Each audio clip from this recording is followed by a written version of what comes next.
Welcome back to ClassicCarRestoration.com, where you, the do-it-yourself, will fix up your vehicle to the standards that you want to get it fixed up to.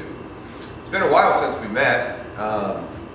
Been doing a lot of work here on the vehicle, a lot of Bondo work and sanding. Never any end to the sanding.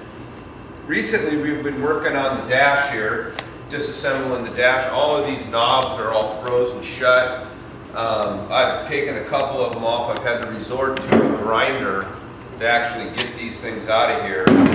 Just in the process of taking the speedometer set out here, the gauges, oil, temperature, fuel, amperes, and all I got to do here is to go ahead and undo this wire harness that's in here. I've had it taken the bracket off of here to be able to push this down, and got it.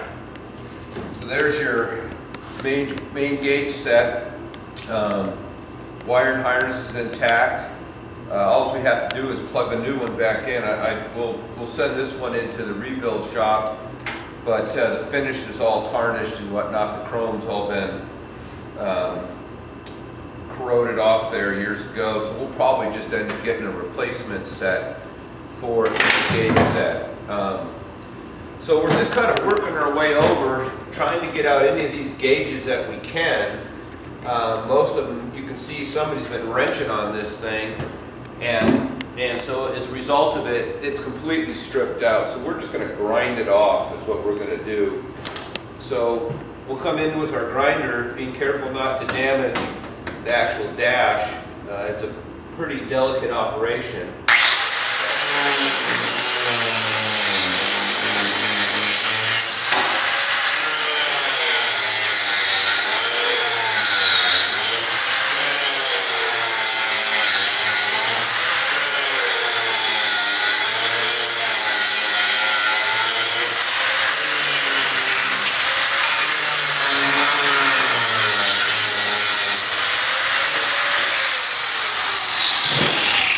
You want to do as little grinding on there as you can because you don't want to damage the dash. I've already kind of done some damage, so we'll end up having to Bondo this up, but that's the only way that I know of to get rid of these damaged.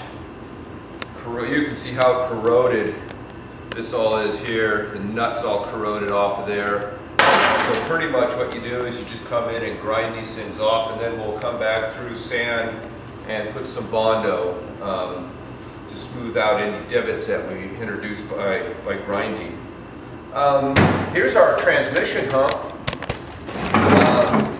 It's come out pretty darn good. It's kind of a little dusty right about now, but you can remember this thing here, and this is after we got the Bondo and about 2 coats of Bondo and a good sand job on it. So are you ready for a flashback on how that sucker used to look? Ta-da! You can see on this sucker here, the only thing left of it was the center section. All of these sides were welded back in with pieces of sheet metal to complete the repair job. And as you can see, came out pretty darn good. That's a wrap. Alright, I'm going to go ahead and grind the rest of these gauges off of here, and we'll get back with you in a bit. So we've done a lot of work over the last couple of months. Let's just kind of do a recap of what's been going on here. This running board here has been replaced and Bondoed up. This area in here had extensive corrosion damage. That's been replaced. As you can remember here, all this gunwale was cut out and replaced. Corners rebuilt. No diamond plate on this vehicle. We got the bed here. This whole area here was reconstructed, and we're just in the process of getting that Bondoed up and back up to where I want it. As you remember over here, this whole area was all cut out and replaced here, and I was going around town looking for an old vehicle, could never find one, so I had saved the piece I had cut out of there and was able to go ahead and piece that back together. Here this whole side here was replaced here. Major patches welded in here and in here. Down in here, this was all replaced, and again, this running board was replaced and welded in. New floorboards, both passenger and driver's side, and down there in the gas tank area, rebuilt. That was a tricky one there with all those curved surfaces. So we've got initial repairs done on our windshield, just in the grinding stages there, and we're kind of working our way across the dash here. So we'll go ahead and get rid of the rest of these gauges, and we'll check back with you in a little bit.